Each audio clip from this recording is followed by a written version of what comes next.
Eu acredito muito na teoria do funil. Não é o funil que eu queria dizer. Eu li uma frase muito interessante essa semana, que eu precisava entrar na Apple Store e baixar a minha bola, porque eu tava me achando demais. Uma frase eu achei muito interessante. Muito boa! Olá, tudo bem? Eu sou Daniela Vick, estrategista em Personal Branding, e você me acompanha aqui pelo personalbrandingtv.com.br. E hoje eu estou aqui numa cafeteria estilo europeu para estrear um novo programa, Café com PB, onde, é claro, eu reuni a minha paixão por café, por conversas interessantes e pessoas espetaculares para trazer conteúdo para você que nos segue aqui no canal.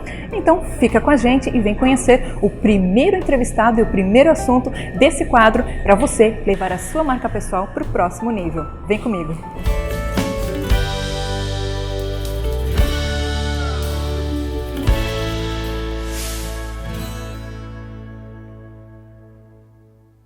Vamos falar na entrevista de hoje sobre propósito, carreira e chamado. Então, se você tem questionamentos acerca de propósito, daquilo que você está fazendo, ou até mesmo o que é propósito, se você está em busca do seu, esse bate-papo é para você. O meu entrevistado especial, eu o considero um influenciador dessa geração. Os seus vídeos ultrapassam mais de 500 mil visualizações no YouTube e as suas mensagens têm chegado ao redor do mundo. Para muitos isso pode ser apenas um indicador de vaidade, mas é fato que sim, ele está influenciando aí uma geração. E muito prazer e muito obrigada te receber aqui, por você estar conosco, tomando um café e batendo um papo sobre carreira, marca pessoal e propósito. Seja bem-vindo, Jacques. Obrigado, Dani. Obrigado a todos os espectadores, aí, internautas que estão ligadinhos no Personal Branding TV. E hoje inaugurando esse novo quadro, né? Um café com PB, isso. E eu acho que nada mais agradável do que nós estarmos entre amigos e tomarmos um bom café e discutirmos coisas que sejam fascinantes, que sejam estimulantes e que nos levem a pensar. Conta pra gente um pouquinho da sua trajetória profissional. Onde que você começou para chegar até os dias de hoje? Então, já que a temática da entrevista é falar sobre carreira, propósito e chamado, quero falar um pouquinho sobre esse meu transicionamento do mercado, né, da esfera mercadológica para a esfera vocacional e ministerial. Então eu saí de um chamado profissional para um chamado vocacional. E, na verdade, a minha formação é administração de empresas com habilitação com ênfase em comércio exterior. Durante a construção na faculdade, né, eu me identificava bastante com a questão mais mercadológica mesmo, marketing, vendas, e também com a questão das relações internacionais. Depois eu fiz alguns cursos de especialização na área de marketing e comunicação e comecei o curso de psicologia, né, tá paradinho lá esperando, mas eu pretendo voltar e eu acredito que depois, ao final dessa entrevista, as pessoas vão entender o porquê de tanto desejo em voltar para concluir psicologia, mas o fato é que sempre lidando com pessoas, isso sempre foi uma tônica bastante interessante e forte na minha carreira. Quantos anos você passou, né, estritamente no mercado corporativo, por assim dizer, e que aconteceu essa mudança, essa transição de carreira? Podemos até chamar de transição de carreira. Quantos anos foram no mercado corporativo e quantos anos você já está no cumprimento vocacional do seu chamado? Então, há pessoas que passam pelo mercado corporativo e há pessoas que, obviamente, vivem o mercado corporativo. Eu faço parte desse segundo contingente. Então eu sou muito intenso em tudo que eu faço. Embora eu tenha vivido apenas 12 anos, né, da minha vida, da minha carreira nesse espaço, nesse ambiente, foram 12 anos muito produtivos, muito frutíferos, em que eu me envolvi profundamente com todas as esferas e áreas relativas a marketing e comunicação. Então a minha trajetória ela foi bastante intensa, bastante produtiva nesse período em que eu estive desenvolvendo meu trabalho. Quais foram os maiores desafios que você encontrou na sua jornada dentro das organizações? Pessoas. sem titubear em dois pensamentos, em duas palavras. Eu acredito que os relacionamentos interpessoais, a construção da comunicação fluente dentro das corporações, o despertar da identidade vocacional dos indivíduos, isso tudo é matéria-prima para muitos anos de trabalho. Então, o maior desafio realmente é lidar, trabalhar e desenvolver pessoas, sem dúvida alguma. E o que você considera ser hoje carreira? O que é carreira? Então, eu passei por um processo de questionamento, né? E eu acredito que tenha sido uma das crises mais intensas da minha vida. Eu acredito que o ser humano, no decorrer da sua vida, ele tem várias crises e que objetivam mudanças, né? Então, nós somos feitos de ciclos, né? Que começam e terminam. E eu entendi que eu precisava me questionar. Então, em determinado momento da minha carreira, da minha vida, eu comecei a perguntar se aquilo que eu estava fazendo, embora eu amasse, embora eu fizesse com prazer, com muito entusiasmo, realmente era aquilo que eu havia sido chamado para desenvolver. Então, esse ponto de interrogação, essa dúvida, me fez parar o carro muitas vezes antes de chegar ao trabalho, me fez chegar às lágrimas algumas vezes por me perguntar se aquilo que eu estava produzindo realmente tinha efeito, se estava causando impacto, influenciando pessoas, ou eu precisava dar uma guinada radical para mudar, né, substancialmente aquilo que eu estava fazendo. Você falou algo muito valioso agora nessa sua colocação. Esse questionamento que te levou a uma reflexão, que posteriormente te levou a uma ação. Mas essa pergunta central, será que o que eu estou fazendo, né, tem sentido, está influenciando? Você acredita que todos precisam encontrar essa voz, precisam encontrar essa questão, o porquê do que estão fazendo, o porquê que estão desenvolvendo carreira A ou carreira B? Como que está dentro das organizações? Será que tem muitos profissionais ainda com esse tipo de questionamento? Sem dúvidas, Dani, sem dúvidas. Infelizmente, nós estamos vivendo um trecho da história humana em que o valor está dado muito à imagem exterior, aquilo que não apenas se transmite interiormente, mas aquilo que se fala ou aquilo que se passa do lado de fora, e também voltado ao ter, ao acúmulo de bens. Então, as pessoas hoje elas estão trabalhando e adoecendo de forma desenfreada para buscar os seus próprios objetivos, suas metas, e elas não estão se questionando. Eu acredito que quanto mais o tempo passa, mais elas se cansam do que estão fazendo e começam a se perguntar. Eu acho isso muito positivo, acho isso penso que isso seja um privilégio de poucos ainda.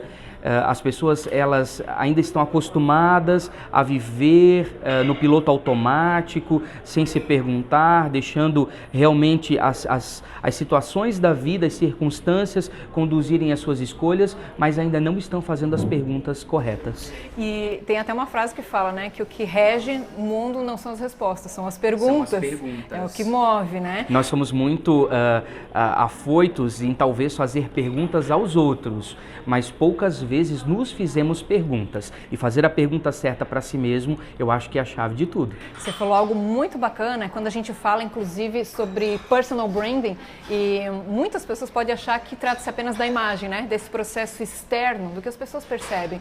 E personal branding, muito mais do que construir uma marca pessoal, é desenterrar. Isso fala acerca de autoconhecimento, fantástico, de você se encontrar primeiro com você, para depois você querer conectar com os outros.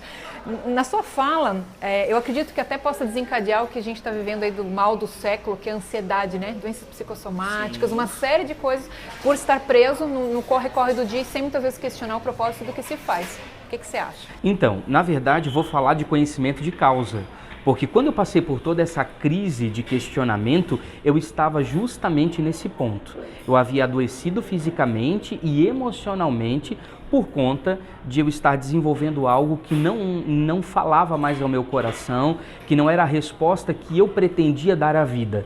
Então, nesse momento, eu me vi num ambiente conflituoso comigo mesmo, me vi em crises profundas, né? E isso me fez sair desse lugar a partir desse fundo de poço. Eu acredito que tem uma frase que pode parecer clichê, que diz que o fundo do poço é extremamente positivo, porque é lá que você consegue impulso para conseguir subir novamente à superfície.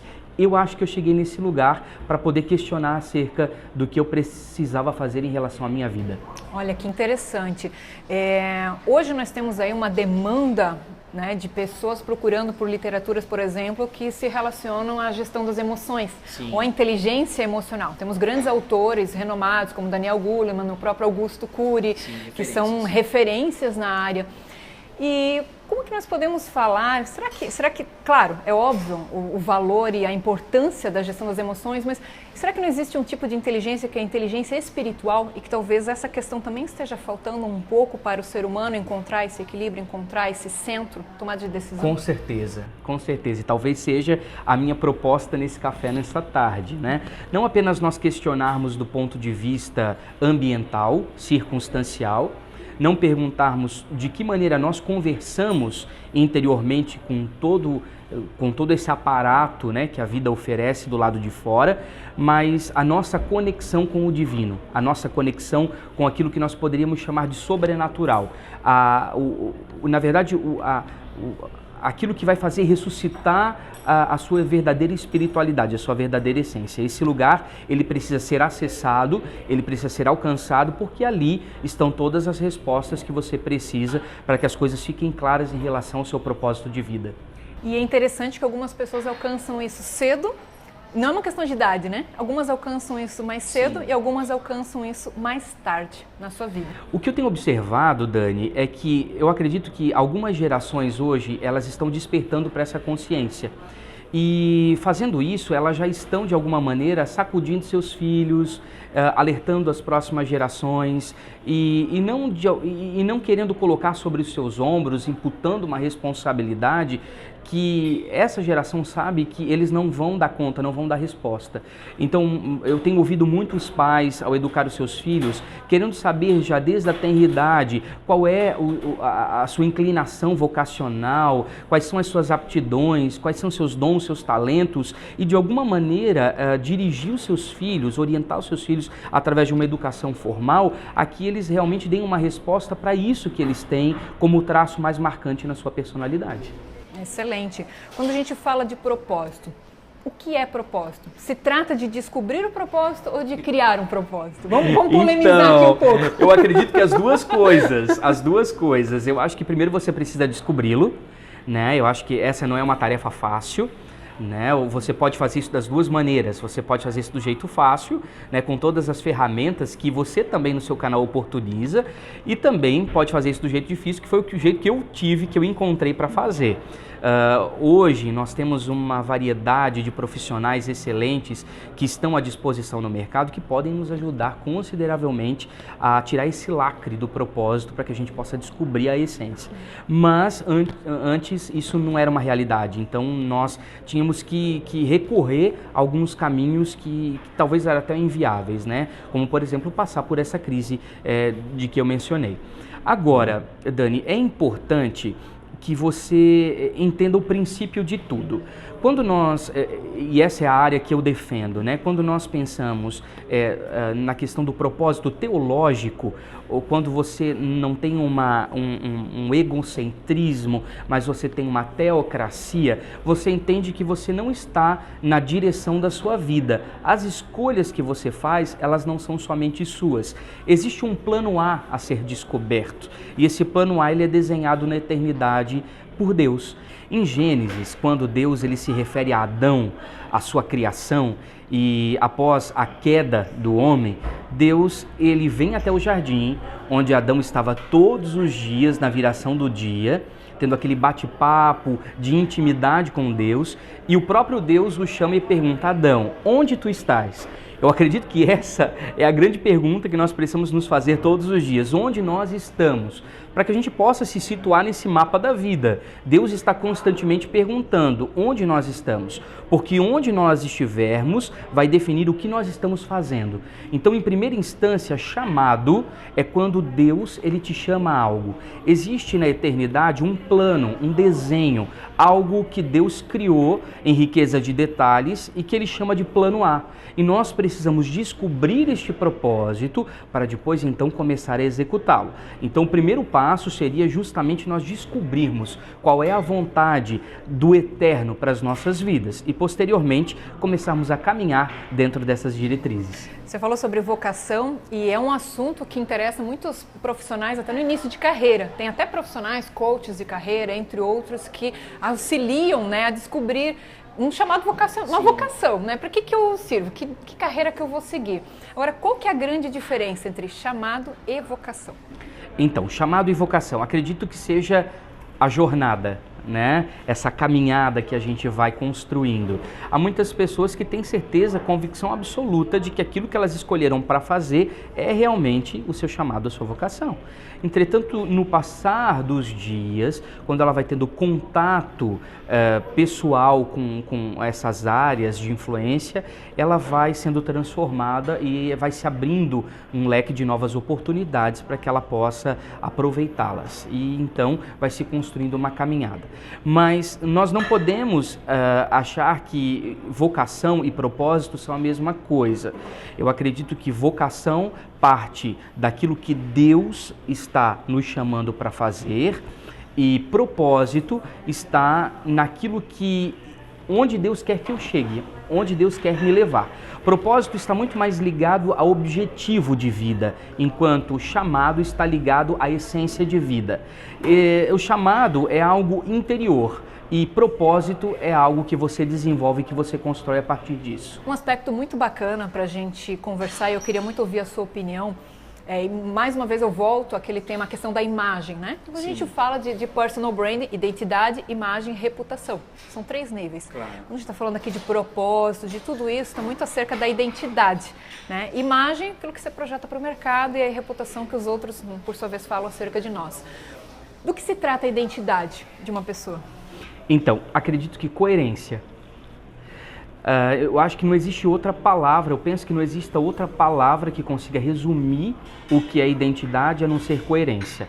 Que aquilo que você apresenta do lado de fora ande em comum acordo com aquilo que você professa interiormente. Que os seus valores essenciais, que o seu eixo de vida, que aquilo que você entende como princípios para que você conduza a sua jornada, a sua caminhada, ele possa ser expresso todos os dias através da sua vivência, dos seus pensamentos, das suas palavras, das suas atitudes, das suas expressões. Eu acredito que a palavra-chave para resumir identidade seja coerência. E você tem um vídeo no canal no YouTube que só esse vídeo tem mais de 55 mil visualizações. Que isso diz a respeito do tema, que você fala justamente sobre identidade, mais do que isso, Sim. A questão da rejeição na identidade. E eu convido a todos que estão nos acompanhando a procurar esse vídeo depois, a gente vai deixar o link aqui abaixo também, para conhecer um pouquinho mais. Por que você acredita que esse assunto, rejeição na identidade, chamou tanto a atenção dos internautas de todo mundo?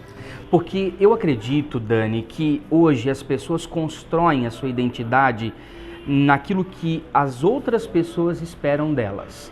Quando você fala em reputação, sobre aquilo que as pessoas dizem a seu respeito, é importante, a chave para ter uma boa reputação é justamente esse eixo da coerência. Porque se eu tenho uma vida que anda em comum acordo com aquilo que eu entendo e que eu professo e que eu acredito, obviamente aquilo que vai ressoar no ouvido das pessoas e a ideia que elas vão fazer a meu respeito está alinhada entre aquilo que eu mostro e aquilo que eu sou. Agora, hoje as pessoas elas estão buscando saber quem elas são na opinião das pessoas.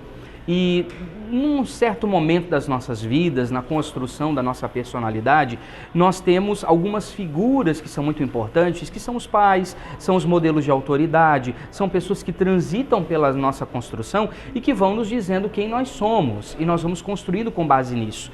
Entretanto, há um determinado momento da vida que nós precisamos parar e perguntar se aquilo que disseram a nosso respeito é realmente a verdade. E nós temos muitos problemas, né, emocionais, de autoestima, de complexos de inferioridade, de síndrome de depreciação, que vêm por conta das pessoas não nos aceitarem como nós somos. Quando nós temos esse grito interior acontecendo e que nós precisamos fazer valer quem nós efetivamente somos, e nós somos repelidos. E aí, por conta disso, nós acabamos nos enclausurando dentro de nós mesmos e não expomos, né, a nossa verdadeira essência. Esse é o grande problema. Eu acredito que esse vídeo ele tem essa procura porque as pessoas estão se questionando quem elas são. Excelente, excelente. E o que você acredita dessa frase que é muito utilizada aí por diversos palestrantes, pessoas profissionais pelo mundo também? Diga-me com quem andas que eu te direi quem és.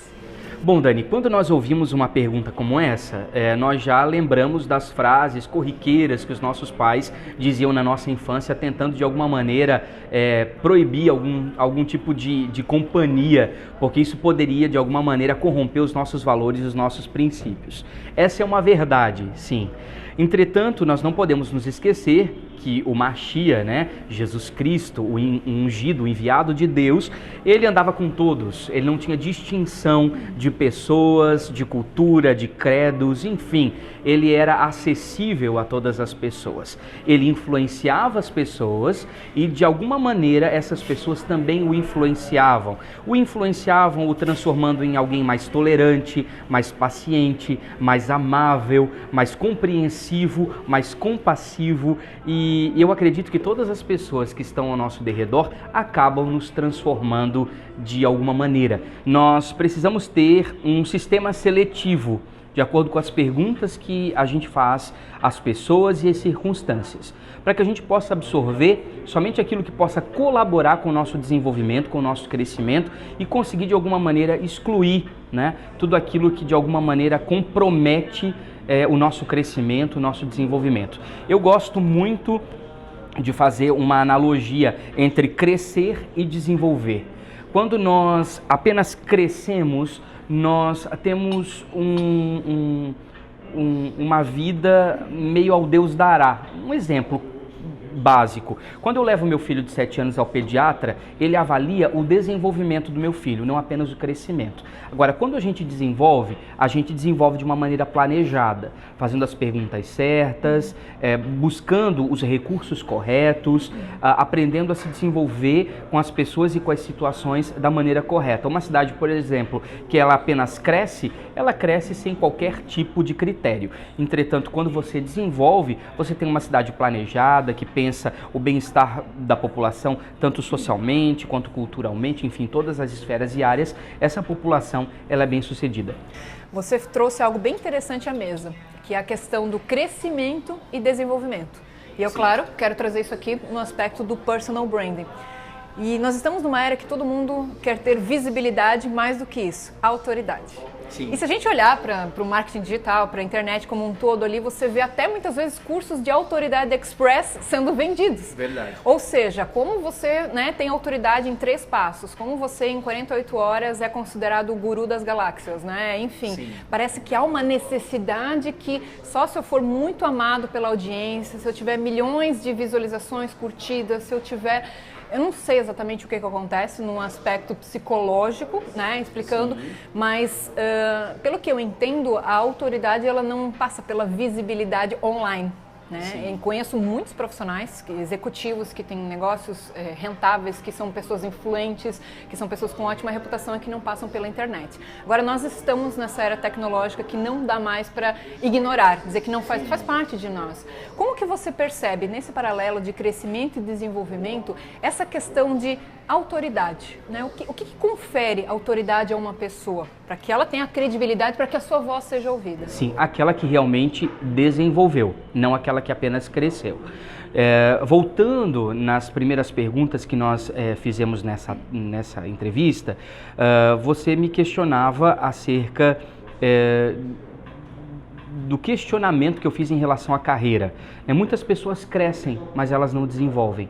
Elas crescem em relação à visibilidade, seja dentro ou fora da internet. Elas crescem em relação a há vários fatores de sucesso, né, dentro do mercado, mas quando você vai além do terceiro porquê, quando você faz questionamentos mais profundos, que saem de um limite raso, você começa a perceber que essa pessoa ela não foi construída, ela foi apenas de última hora montada.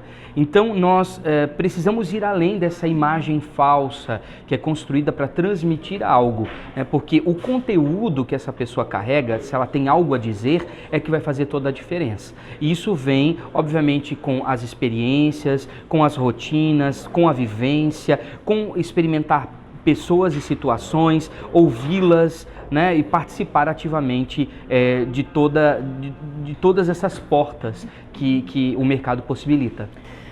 Eu acho muito incrível e é muito bom ouvi-lo falar assim, porque exatamente esse é o segredo de uma marca pessoal forte. Ah, sério? Exatamente, é isso, essa coerência que você falou aqui no nosso bate-papo, é essa questão é um crescimento interno, né? Quando a gente fala de desenvolvimento, mas é interno esse desenvolvimento, primeiramente, para depois você trabalhar em camadas mais externas. Falando sobre influência ainda, você citou Jesus Cristo e tem até livros que falam sobre o maior líder que já existiu e é, sem sombra de dúvidas, uma das marcas mais fortes que nós temos, não tem questionamentos quanto a isso. E, no entanto, ele selecionou 12 para estar com ele, né? Então, eu creio que nós olhando as Escrituras e olhando a vida de Cristo, nós temos muitos aprendizados que podemos tirar, seja para o exercício da liderança, que seja o que se trata uma marca pessoal forte, do que se trata influência, do que se trata relacionamentos, fidelidade, uma série de questões, né? Por que 12? Por que através desses 12 influenciar? O que nós podemos aprender um pouquinho mais com Cristo acerca de influência e de liderança? É interessante que a cultura hebraica, ela nos ensina que o número 12 é uma casa profética de governo. Então, quando você olha para Cristo convidando aquelas pessoas que não tinham tanto destaque social, que tinham problemas comportamentais bastante severos, que tinham inclusive desvios de caráter e se dispõe como líder a desenvolvê-las até que eles se tornassem 12 apóstolos. Hoje, tudo que nós temos, né, em relação à nossa espiritualidade cristã, à nossa fé professada, é oriunda desses 12 homens que foram selecionados por Cristo, que disseram sim ao convite, ao chamado, né, e se dispuseram a ser treinados, se dispuseram a ser capacitados, desenvolvidos pelo próprio Cristo. E ali, no dia a dia, né, nas parábolas, eles ouviam ensinamentos bastante profundos que os transformavam de dentro para fora. Agora é interessante que Jesus falava de um jeito que eles muitas vezes não entendiam. Eles precisavam perguntar outras vezes, Jesus precisava algumas vezes fazer alguns milagres para que servisse de exemplo, para que eles pudessem estar muito mais sintonizados naquilo que Jesus estava fazendo. Por exemplo, quando Jesus cura um dos cegos, misturando terra com a sua saliva e coloca nos olhos desse homem, na verdade ele está dizendo para os discípulos que eles precisavam melhorar a sua visão, que eles precisavam aprimorar o seu campo de percepção, que eles precisavam enxergar e entender a vida de uma maneira diferente. Então nós vimos Jesus ensinando com muita paciência, com dedicação e com exclusividade esses 12 homens e preparando-os para uma carreira. E que interessante, né? Podemos considerar, podemos colocar assim, que mesmo os discípulos, eles fizeram uma transição de carreira, né? Pedro era pescador, ouviu o chamado e mudou a vida, e a partir daí muitas coisas aconteceram. Me identifico muito com isso. Me identifico muito com isso. Acredito que nós... Existe uma coisa interessante nessa sua pergunta. Pedro, ele era pescador, foi chamado por Jesus para ser um discípulo, se torna um potencial apóstolo e, portanto, a própria igreja inicia-se, né, com um discurso público de Pedro, mas quando Jesus ele vai assunto aos céus, quando existe uma crise de que ele teria realmente morrido e não havia ressuscitado, Pedro volta a fazer justamente aquilo que ele fazia antes do convite de Cristo. Então, muitas vezes, quando você não tem certeza daquilo que você foi chamado, quando alguns esteios, algumas bases, alguns fundamentos da sua vida são tirados, você também entra numa crise de questionamento. Será que foi para isso mesmo que eu fui chamado? Será que foi para isso mesmo que eu fui convidado por Deus? Será que eu estou no caminho certo? Será que eu estou construindo as coisas certas? E aí você tende a voltar para a sua estaca zero. Você tende a voltar para esse lugar inicial, para o seu ponto de start. E isso é bastante danoso em relação à carreira, né? Nós não estamos livres disso, mas é algo que precisamos considerar. Nós temos aí grandes líderes em todas as esferas, né? Líderes que ainda estão vivos, líderes que já não estão mais entre nós, Mahatma Gandhi, Madre Teresa de Calcutá, grandes referências, né? Que trazem grandes aprendizados também. Mas ainda acerca de Jesus, que realmente para mim é o nome sobre todos os nomes, sim, e que nos ensina também acerca de marca pessoal e sobre reputação. Olha que interessante, eu quero ouvir se você concorda comigo ou não, ou tem um ponto de vista diferente. Cristo, por onde ele passava, muitas vezes antes dele chegar, a sua reputação chegava primeiro. Sim. E do que se tratava a reputação de Cristo? Não se tratava apenas dos seus discursos, mas das suas entregas, das suas execuções, ou seja, do que ele fazia por onde passava. E aí eu entendo que tem muitas pessoas que querem basear as suas reputações apenas em discursos e não em práticas. Né? E isso talvez é um movimento que essa geração, às vezes por ser tão imediatista, por querer resultados rápido, é a geração Twitter, quase que 140 caracteres. É óbvio que a gente não generaliza, nós temos perfis e perfis, mas acho que é um ponto de atenção para a gente tomar cuidado quando eu paro para analisar um pouco esse contexto e perceber, sim, o quanto é importante as nossas práticas, de novo, ser coerentes, e o quanto que a nossa reputação é construída com isso. E o quanto que Cristo influenciou e influencia ainda por causa do que ele fez. E sim, claro, a sua mensagem. O que você acha a respeito disso? Então, quando nós falamos em desenvolvimento, nós acabamos de falar sobre isso, nós precisamos pensar que o desenvolvimento, ele demanda tempo, né? E quando nós estamos numa geração de fast food, que tudo é feito para ontem, uma geração de micro-ondas, em que nós acionamos uma tecla e tudo acontece, nós precisamos nos questionar se os caminhos que estamos tomando, eles são os corretos e que vão nos levar a um desenvolvimento saudável e equilibrado. Né? Jesus, ele tinha essa prática de não ter pressa, mas desenvolver as pessoas com a caminhada, através da jornada. E muito coerente o que você falou acerca de executar algo e não apenas ficar no discurso. Porque Jesus, ele não falava de mudança, ele promovia a mudança. Né? Isso é bastante importante. Sobre reputação, nós podemos discutir o seguinte ponto.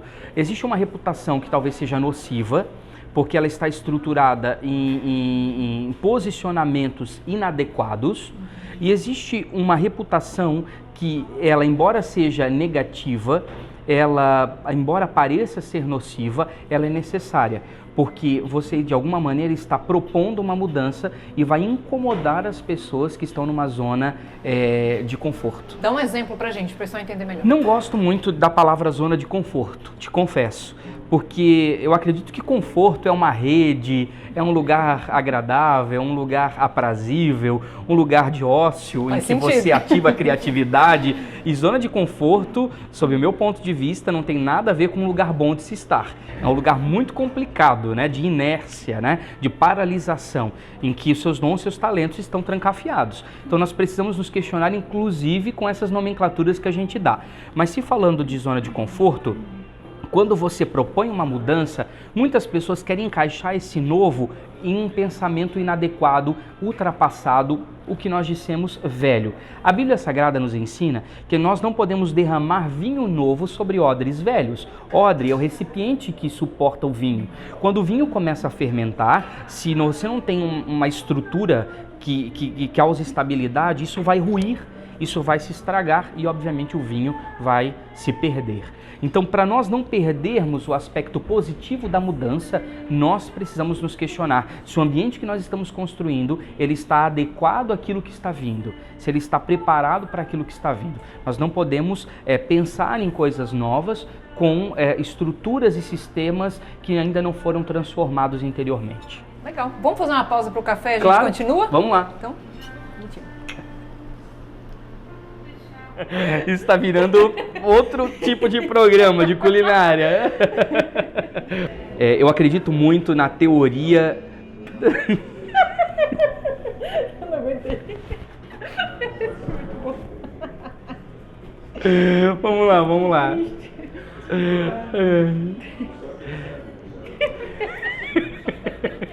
Eu fiz isso meio confuso. Dani, por que tu vai fazer isso? Quando eu tô conseguindo, estraga tudo. Uhum.